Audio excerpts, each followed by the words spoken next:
First up, I want to introduce you two incredible women. You can see their names there, but I'm going to tell you about these women. Vanessa Sachs, I want to introduce to you first. She's the founder of Swake, the first sweat-resistant cosmetic company bridging the gap between beauty and fitness, which recently became the official cosmetic of the Atlanta Falcons cheerleaders for the 2023-2024 season. That's huge. Vanessa attended UGA for both her undergrad and master's degrees and studied as a Curo Honors Scholar in Applied Consumer Analytics, Biology, and Psychology. Vanessa won the UGA Entrepreneurship Idea Accelerator as well as took home first place in the SEC Pitch Competition. Please help me welcome Vanessa to the stage.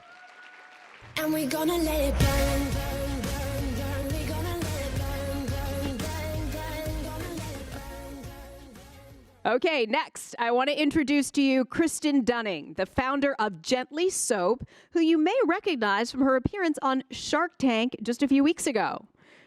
Yes, there we go. Gently Soap is an award-winning line of innovative herbal-infused bath products for extra-sensitive skin types.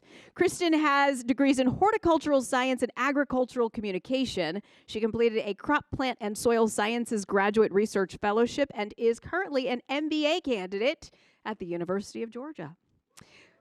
Yes, Kristen has become a star student in UGA's entrepreneurship program. She was the only two-time winner of the Idea Accelerator, the inaugural first-place winner of the Floor & Decor Venture Prize competition, the first UGA student to be the grand prize winner of the Consumer Great Brands competition by consensus, and she was awarded the 2022 Student Startup Award. Please help me welcome to the stage Kristen Dunning.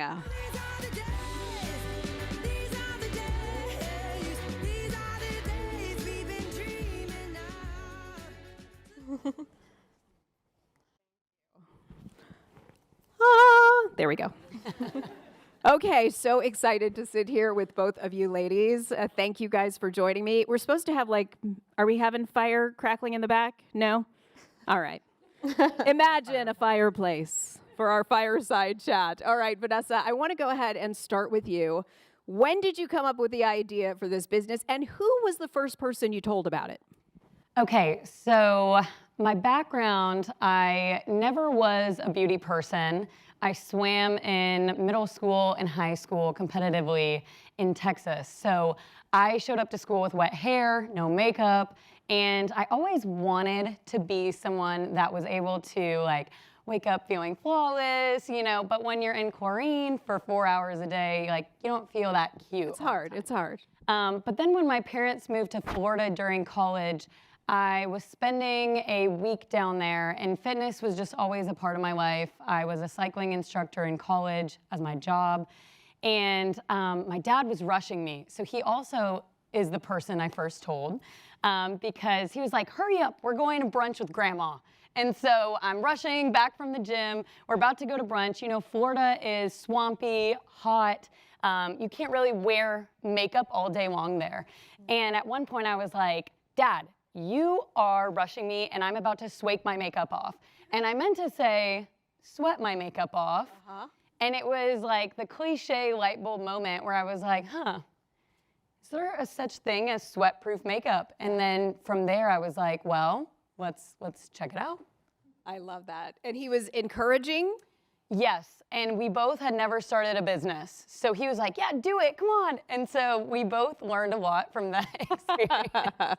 And it's a lot more difficult than you would think. But no, I'm glad that we both were so encouraging and he wanted to see me succeed in it, so.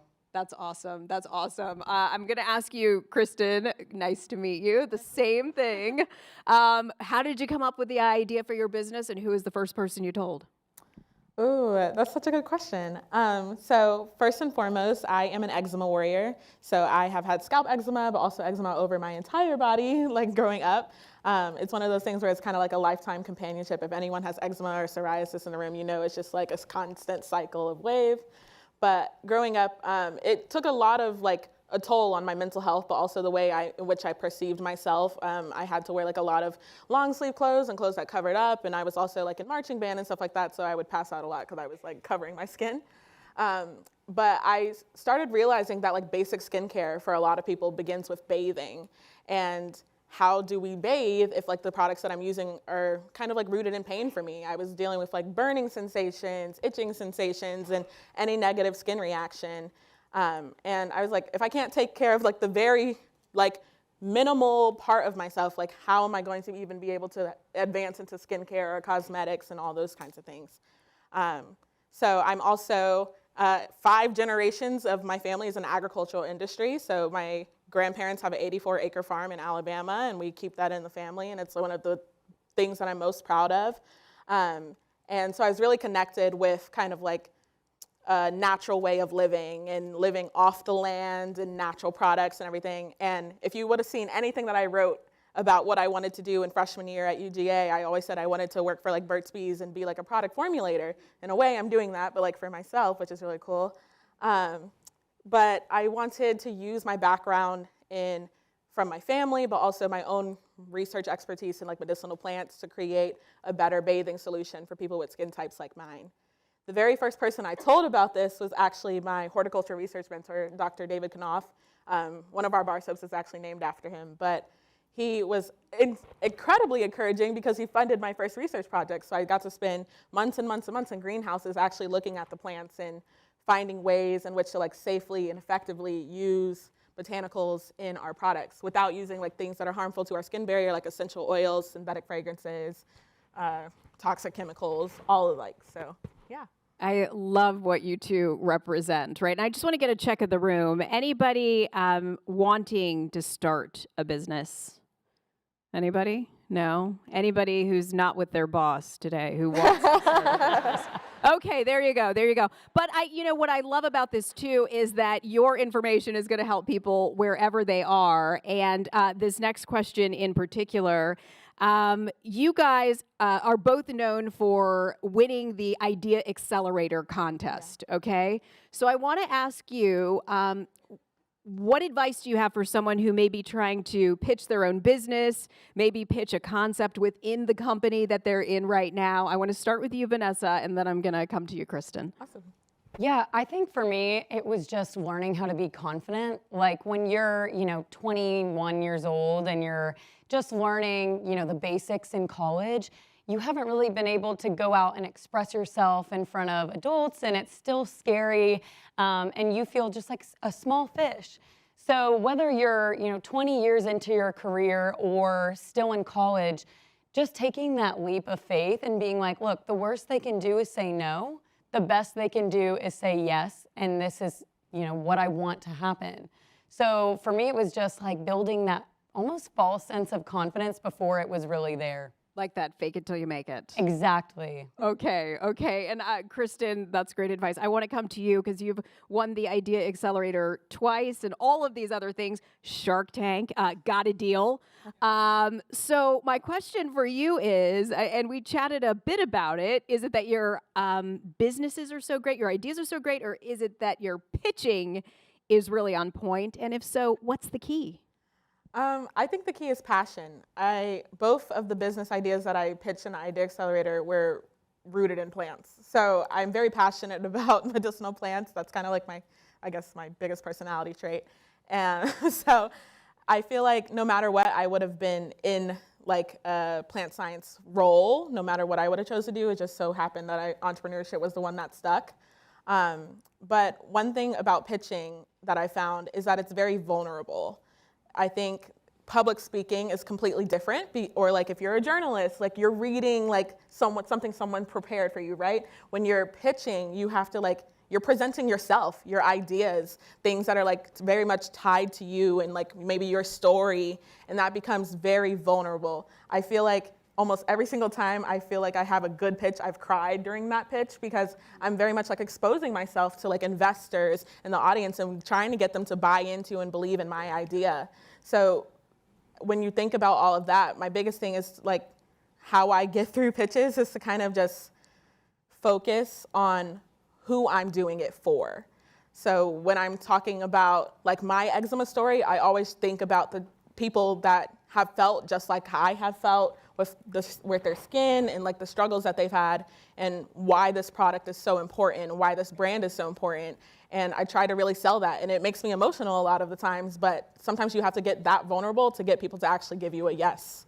So yeah. I love that. I love that. A lot of times in news, you have to kind of like hold things in, right? I mean, we talk about some pretty terrible things sometimes. And then I go home and I see like a good, I don't know, Coca-Cola commercial, and I cry, right? Because of the story that's there. But I love that idea of being vulnerable, reaching into where you're passionate, and making sure that that's what comes through, and that's what makes you so successful at pitching. Let's talk about your experience at Terry College. Can you talk to me about how that prepared you for what it is that you're doing now? Yeah, I was a biology and psychology student during my undergrad, and I thought I wanted to be pre-med and very early realized, maybe not. And it wasn't just the weed out classes because I stuck with that degree. It was just that I loved connecting with people, and I felt that way when I started doing entrepreneurship. And I felt so inspired because even before I started Swake, I worked with a menopausal beauty company during my master's, and I had no idea that I wanted to do beauty. It wasn't like that sparked it, but I think it might have planted a seed.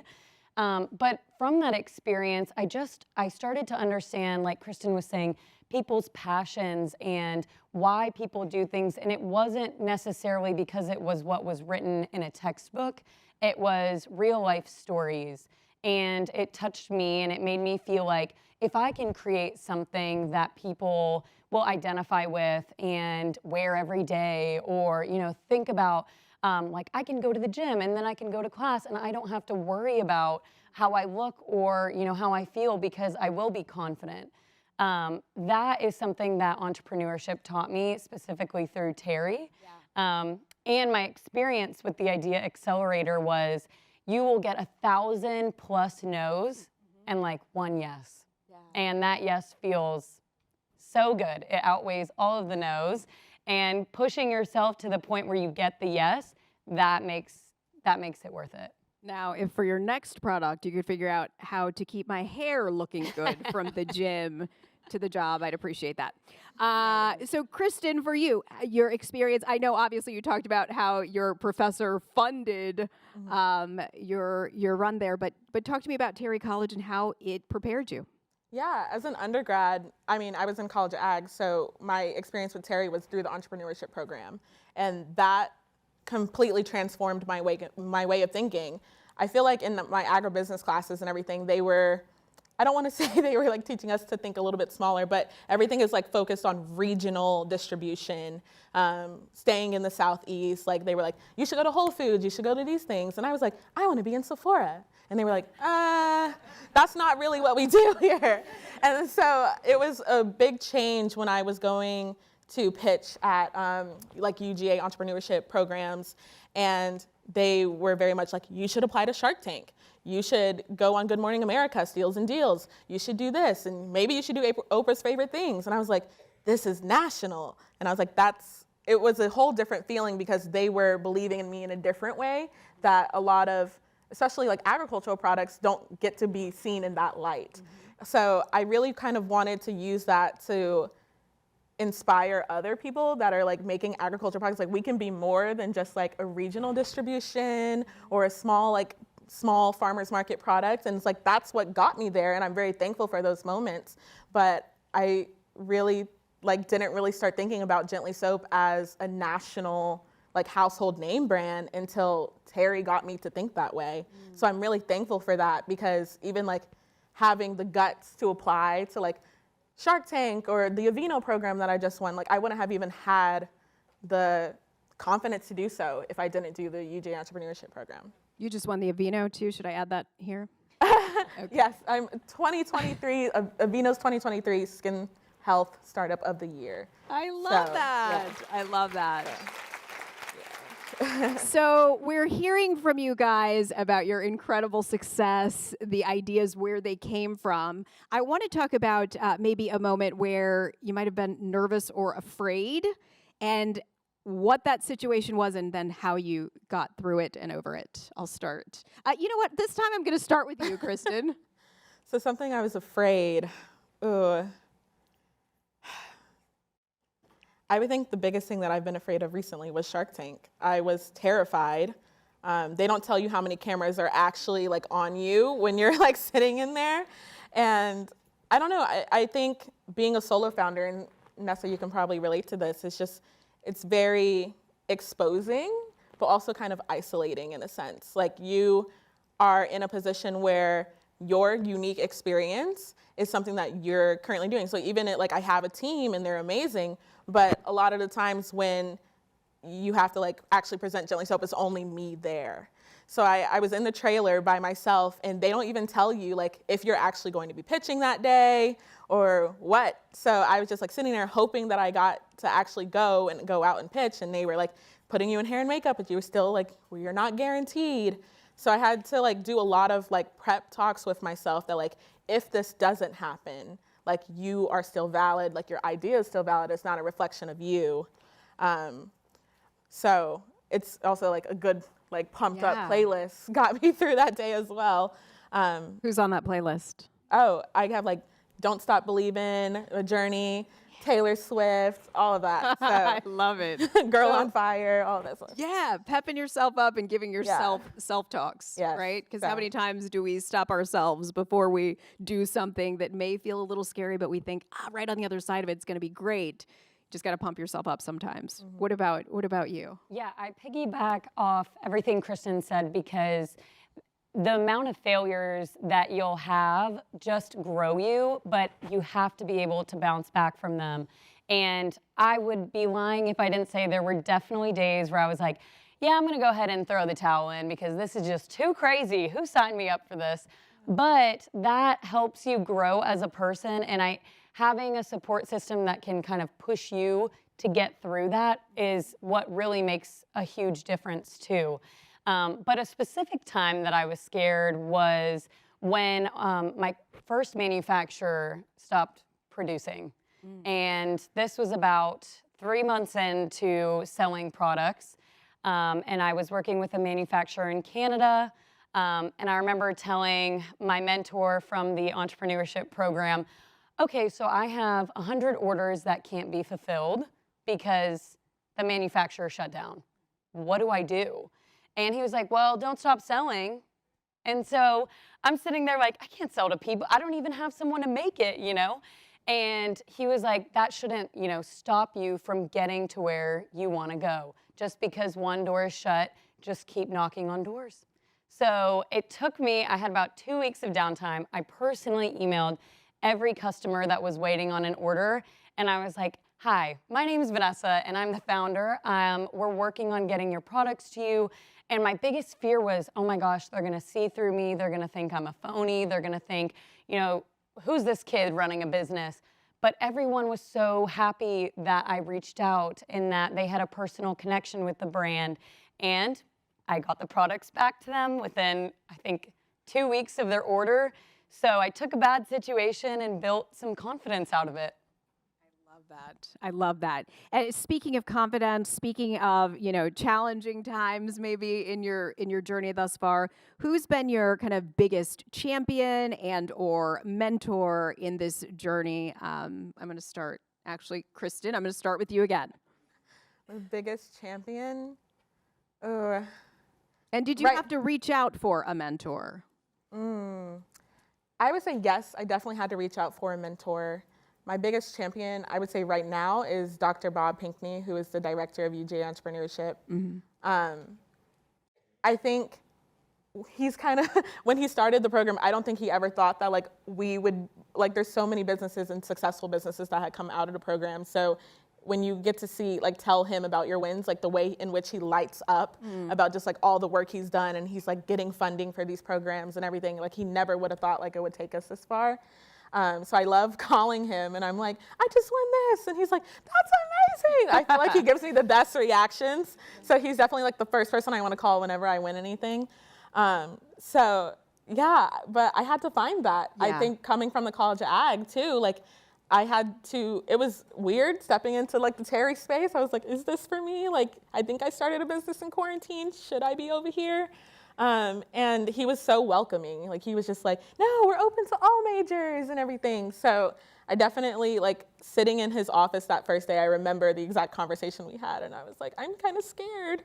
Like, I don't know what I'm doing. I'm still growing all my herbs myself. And he was like, we can do it. So, like, apply to the Idea Accelerator. And I was like, do I even have an idea? I was like, I don't know. I love that. Yeah. I love it. There was that safe space for you to be able to incubate and grow. And what about for you? Yeah, he's the proud dad of the entrepreneurship program. He'll show you the pictures on the phones, and it's like, Bob, please, I'm embarrassed. But no, he's great.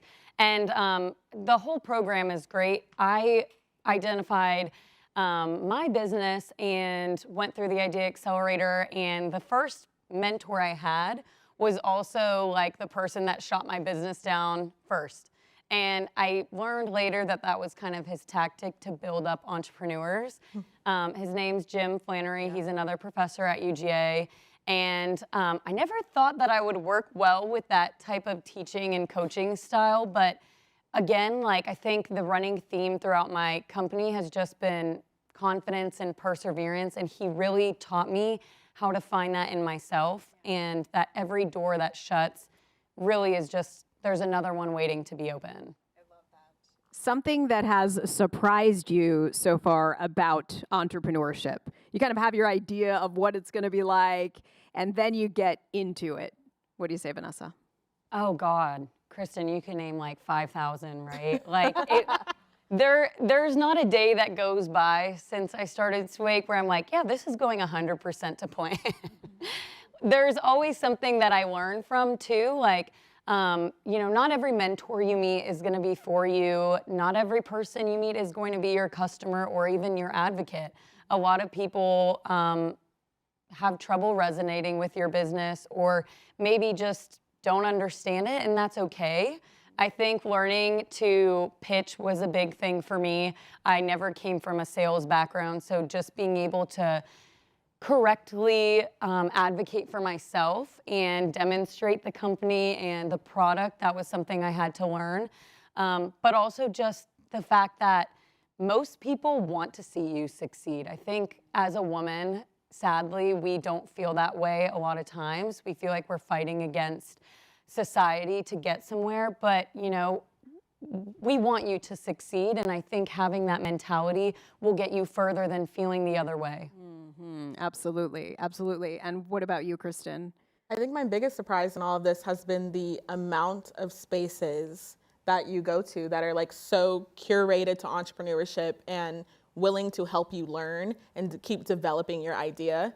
There's so many accelerators. There's so many accelerators specific to whatever industry you're in, like who you are, who you identify as a person.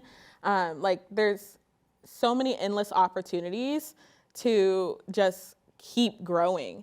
I didn't know that. I think I was honestly very much shocked about like the conferences that are out there, the certifications that are out there, the people who just kind of want to like help bolster your business and like get you to shine or continue a mentorship, like even like Techstars, like all these different programs that I'm like, wait, this exists? Like, I didn't know that like you could do a program for a couple weeks and get funding for it, or that you could like go and get a certification so that way your thing says woman owned on the back of your product on shelf. Like, there's so many things that I'm opening up to in like this world of entrepreneurship, of things that like you can truly like connect with so many people. And it's like any room that you walk in, whether it's like WeBank or NMSDC or like all these different things, or like any accelerator, it's just full of entrepreneurs with amazing ideas, and they all want to learn from you, but also like you can learn so much from them as well. And that's exactly what we are doing right now, learning from you all. And just because of the generation that you have come through, I want to talk about marketing. I want to talk about what has worked, what has not. Do you just have to be out there on Instagram and TikTok to be successful? Vanessa, I'm going to start with you. Yeah, I've tried quite a few things. I think having a product is great for the purpose of being able to provide it to people and say, okay, try this, just try it.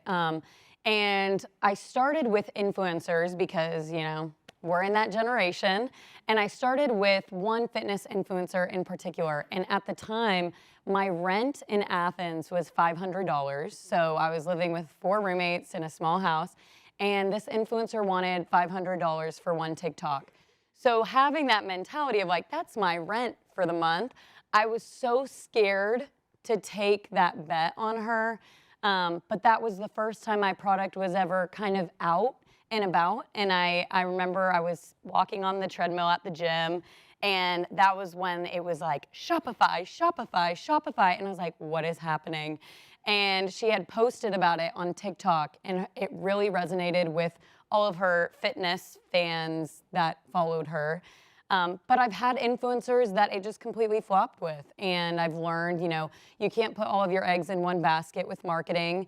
Something that really helped me was a mentor at UGA showed me how to do like meta ads on Facebook and Instagram. And that's a whole world of its own. If you're in marketing, it's its own science. And they like to update it all the time. So you're constantly learning how to use it. But that's something that I've learned, and I've learned so many different ways to market myself personally as a founder, which I'm sure Kristen has too, because you are the face of the business when you're running the show. Yeah, and I think, no matter what business you're in, we're all kind of our own personal brand, right? And so this is great advice for that. Kristen, marketing, what's worked, what hasn't? I think it's so interesting to hear you say that like influencer marketing and meta ads are like where you shine, because for us to both be in the beauty industry, like those don't work for my brand at all, which is insane. Like I remember like early 2022, I put $15,000 into an influencer marketing campaign, and I saw $200 in return. And it was the most devastating thing, because I was trying to like throwing darts at a board, trying to find anything that worked. What I have found, especially with Meta, anytime you say something about like eczema or itchy skin, it gets flagged. They're taking it down. They like categorize it as like some kind of like pharmaceutical type talk, so they don't want you to talk about it at all. And when I'm trying to directly reach those people, having like something where it's going to a large amount of people, like 20,000 people, is not good. I'm talking to a very niche, customer segment. So influencers didn't work, and then meta ads definitely didn't work. So I was very much in a position where like, I don't know how to get brand awareness. I don't know how to market myself to people. I was like, farmers markets are working really well, but logistically, I can't be at a farmer's market or everywhere at one time. So my very first investor, Kevin Planofsky, he's also from he's from the marketing program at UGA, but also in the New Media Institute in Grady. And he actually came up with the idea. It's like, let's try Google Ads. And I was like, Google Ads? And he was like, most people who are looking for sensitive skin or whatever, the first thing they're gonna do is go to Google. And as soon as we spent like $10 a day, and I made $3,000 that day. And it was like my first day trying Google Ads, and I was like, this is working. And it was amazing, because I had already like $15,000 down the drain. So I was just like in awe that like something was working. I literally cried tears, because I was like, I don't know. Like I was hopeless. So I was like, literally anything could work. I was like, I don't know do I throw soaps at people's cars? Like I'm just trying like to get my products out there. And Google Ads from last year to now has carried our business. So basically if you search like bar soap for sensitive skin, Gently Soap will be one of the first people that come up. And really I found that only one other big company name is playing in that industry. So we're like the only like indie brand that is playing there, which when we launched on Amazon this summer was exceptional. We were actually able to outsell them, and we became a top 2 bar soap on Amazon, because we were like actually catering to like the keywords that I knew when I didn't have products I was searching, rather than the dermatologist recommended stuff that they use, which is, we do a whole different, like we flip it on its head, we do opposite, like consumer recommended. So it was very rewarding in the sense. It made me feel really good and empowering me, because I was like, this is so needed. And it was showing that people just needed to be exposed. And I was like, I knew that. Like, I felt like as soon as someone knows that there's other options besides this boring white plain bar soap, they will be interested. I just need to get to the right people. So Google Ads is my friend. It's my bestie. Amazon Ads is right behind that. And I'm just glad I found that, because trying the things that worked for most beauty brands didn't work for me. So yeah.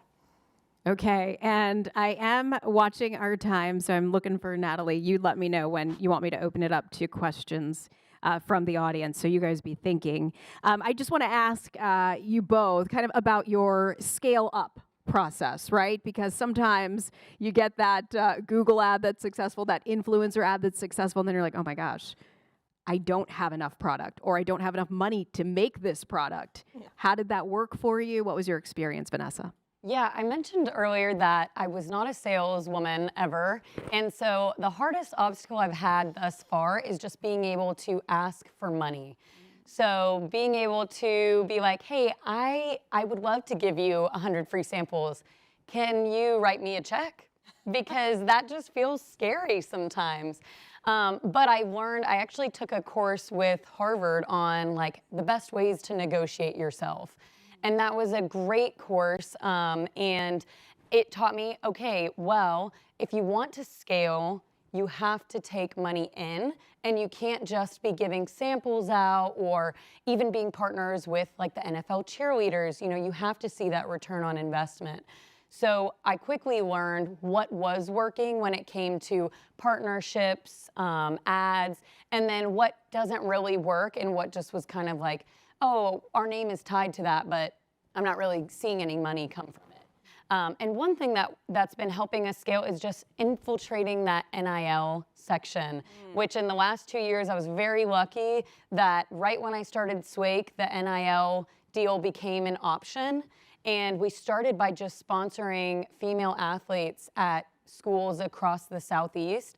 And now we have sponsorships with athletes in California and New York. And it resonates so strongly with female athletes because first, unfortunately, you know, most people are looking to sponsor the football athletes. But then second, they have such an impact from it because they use it and they need those sweat-proof products and it works for them. And so they can go to their basketball game or soccer game and feel good and show themselves how they want to be represented. Don't give it all away. And also, I love that. I mean, female athletes, sure, they've got cameras on them all the time. Exactly. Right? Kristen, I want to ask you that same question. How did you scale, and were there challenges? And if so, how'd you get over that? What was your story? Yeah, that's a very interesting question, because the biggest kind of problem, good problem to have in my business right now is that we're sold out everywhere. The Shark Tank effect depleted all of the inventory that I had forecasted for 2023. Which is a great problem to have. Yeah, great problem to have, but it's been very stressful in the sense that, you know, when you're sold, like I had just opened an account with 13 Loon, which is a new and high-end beauty retailer, and you want to stay on their shelf when you have a new account and you're trying to impress them. And I'm like, I don't know when I'm going to be able to get you product. And it's very scary conversations that I have to have, but it's also like showing customer demand, which is a good thing. But right now, I'm getting to a place where I have to ask myself the question of, do I want to continue with co-manufacturing or do I want to vertically integrate? There's only 3 natural bar soap manufacturers in the US. So we're currently with the biggest one, and their max is at 50,000 bars a month for one account. We're currently at 20,000 bars a month. So we're slowly but surely, and this jump happened in 2 weeks, so slowly but surely going to reach that by next year. Mm-hmm. So everyone is kind of asking, like, what are you going to do? Mm-hmm. Are you going to give us some breaking news right now? No, I don't have it figured out, and that's where I am. I'm trying to figure that out. I just closed on a warehouse building in Marietta, and it's gorgeous. I love it. But I am trying to figure out if that space is going to become like the new manufacturing, but then there's so much capital that gets tied up into that. Then I'm talking to a manufacturer that's just starting to do soap in Norcross. So it's a lot of conversations on the table. Scaling is hard. I feel like there's nothing that you can actually prepare yourself for when your product goes viral, whether it be a TikTok, Shark Tank, Good Morning America, whatever. Like, there's nothing you can do to prepare. I had over like 70,000 bars in inventory, and they're all gone. And that was supposed to carry me through Christmas. It was supposed to carry me through like Black History Month when they do all the like Black-owned brand things. So I'm really in like that position of like, what do we do and how do we plan for 2024? And I wish I could tell you I had it all figured out as I sit here, but I really don't. My shark, Candace Nelson, and that's literally what we talk about every single day. We're like, we need to figure this out. Need to figure it out. Yeah, so I'm sorry I can't give you much insight into that. That's okay. And but that's where I'm at. You're giving us that insight into the thought process, right?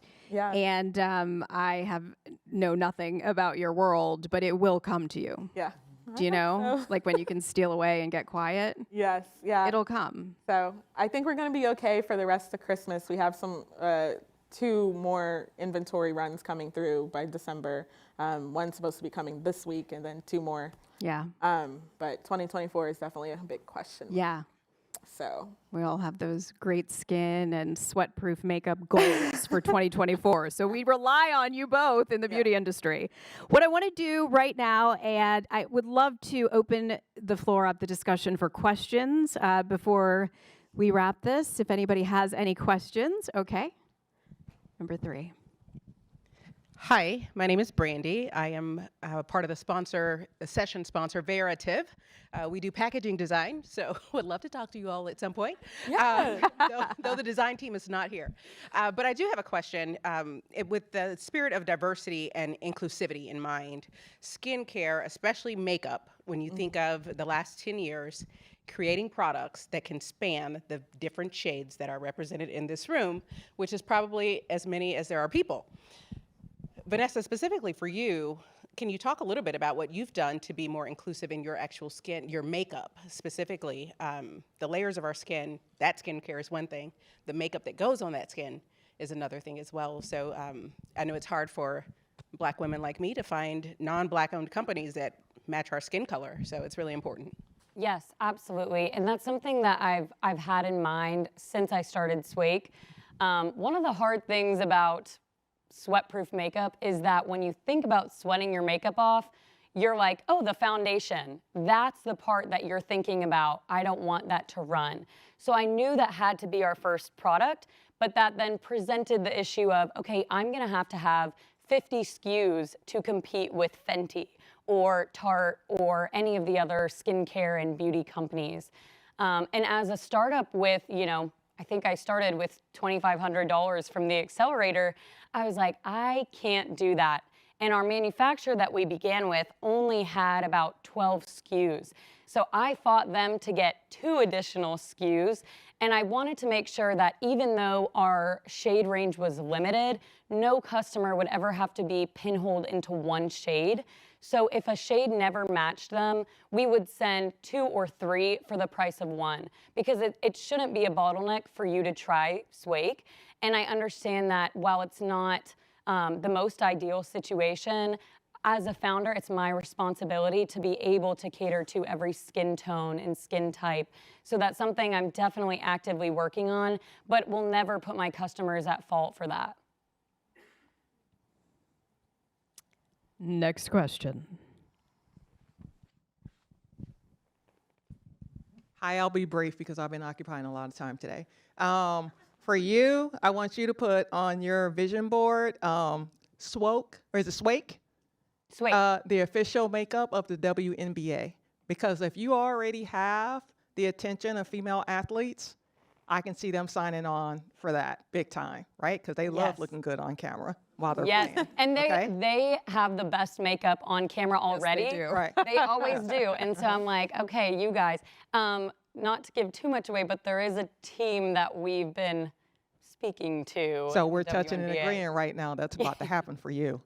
Secondly, young lady, I saw you on Shark Tank. That is my favorite show. I have my popcorn. Everyone who knows me know that that's my show, right? When I saw you on there, I was so proud of you because you were the second Atlantan representative this season. The first two were two guys that had a bot. And you probably know this, flat-footed. When Michael Rubin from Fanatics came at him and said, "You're disrupting the industry," they stood flat-footed because they were subject matter experts in what they do, that confidence. And then all of a sudden, that script flipped. The whole room flipped. Michael Rubin was like, they're disruptive. Maybe I should buy it. Him, Mark Cuban, were at odds at the beginning of the show. Mark Cuban, he said, "Mark, you want to get in on it with me?" Next thing they know, they had the Cuban Rubin. After they walked out of the room, Mark Cuban said, "You know what? Got to tell you guys a funny story. My first sandwich that I sold at my first bar in college was called the Cuban Reuben." Tell me that wasn't a meant to be thing. I So love you that. guys keep going for it. You keep going for it. And I love the love that Shark Tank and Good Morning America are getting because they're on where? Channel 2. Okay, next question. We have time for hopefully maybe 3 or 4 more. I see one here. There's one here. If we can get those microphones. What a great room.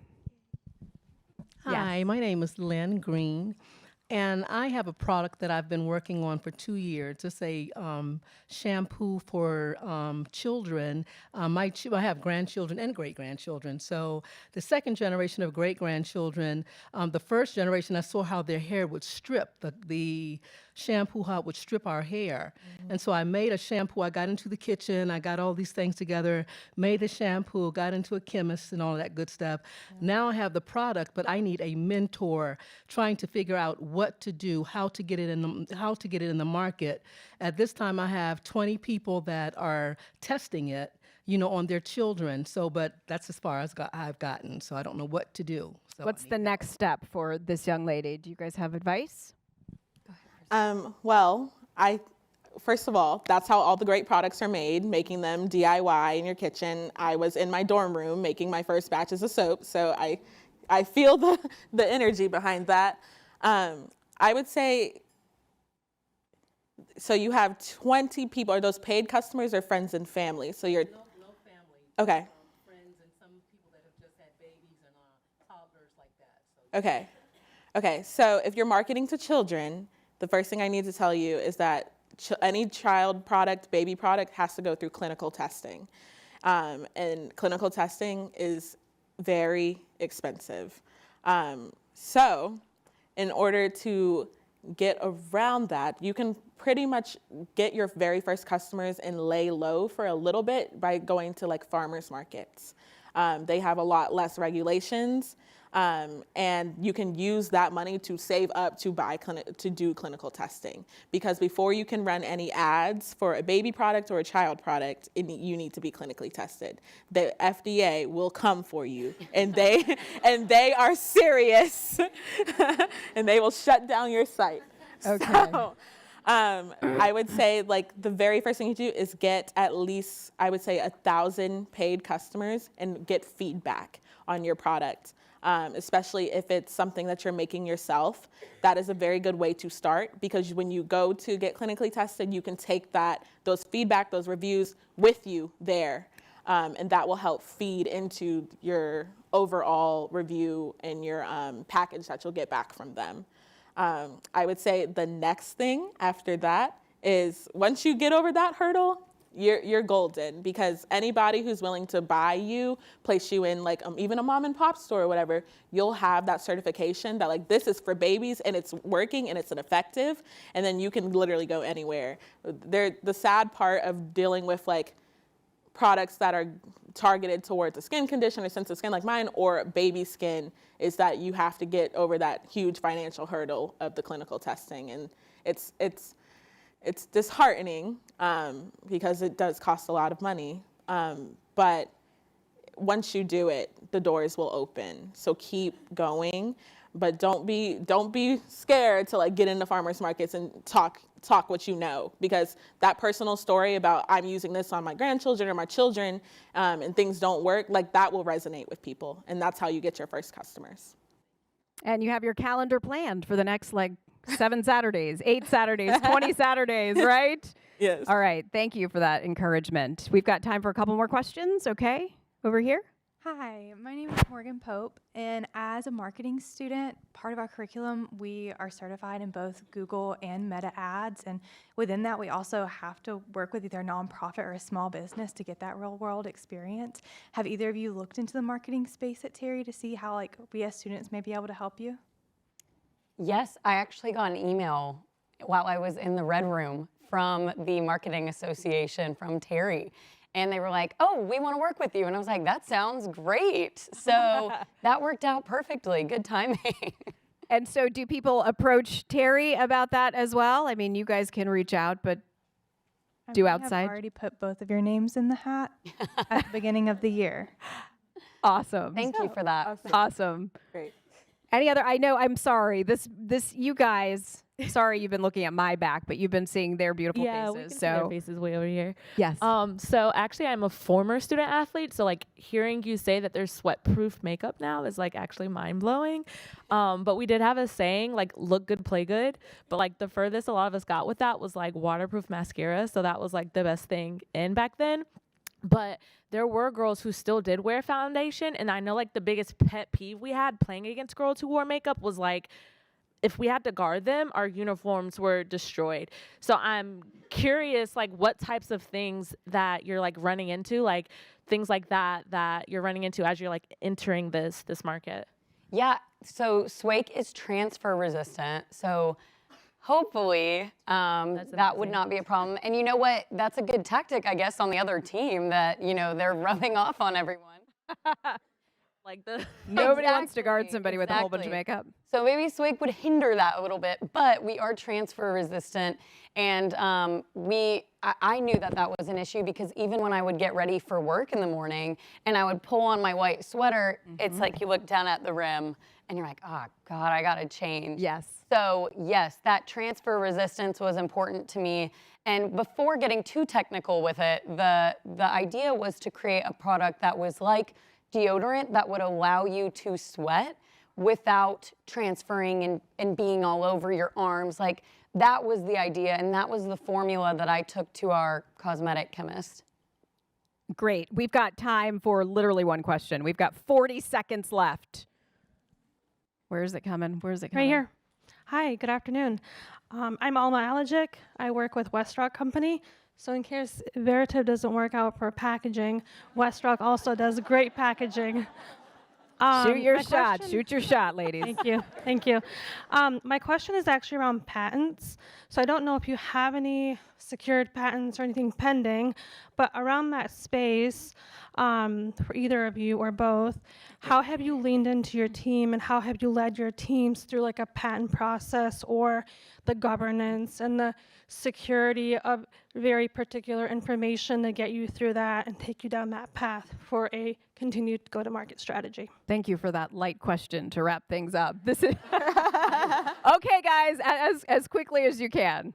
Well, I love that we're sitting in the Coca-Cola building as I say this, because patents for consumer products, not especially beauty products, they don't really exist. People get patents on their packaging and maybe how that functions, but as far as your formula, patents are public. So if you make that patent it goes public. Anyone can look at it and then they can make tweaks and just do it.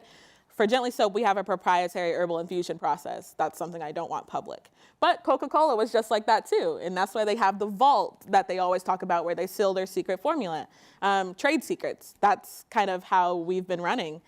Trade secrets have gotten Coca-Cola to be a multi-billion-dollar company. So I'm hoping it gets Gently Soap to be that way too. So yeah, I think that's my answer to patents, but yeah. Yeah, same thing here. And it was one of those things where I was like, is that going to be a huge barrier to entry? Yeah. And when I learned that it was just oh, you can just make it a trade secret. And I did trademark the word Swake and then our term, the Life Lead, and that was it. I love that. Thank you, ladies, so much. Swake and Gently Soap. We want to make sure we want to make sure that we are supporting both of these women, right? Swake and Gently Soap. Thank you guys so much, and for your business expertise for the last hour. We've got some gifts for you before you leave. And I'm sure people will be clamoring to talk to you after this session. Outside. Oh, samples of Swake outside. Thank you. And you'll have to wait until Christmas to get some of the soap. Thank you so much. Lovely to meet you. Lovely to meet you. Okay, guys. Lovely to meet you. Okay, and we'll be in touch soon.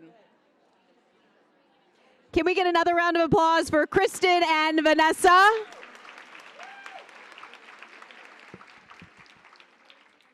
And I really want to thank Zurich for helping sponsor today. Thank you guys so much for sponsoring that session. Zurich is a leading multi-line insurer that serves its customers in global and local markets. With more than 50,000 employees, we provide a wide range of property and casualty, life insurance products and services in more than 200 countries. Zurich was recognized as the world's 112th largest public company, according to Forbes Global 2000's list, and ranked 94th in Interbrand's top 100 brands in 2011. Thank you, Zurich, so much for your support.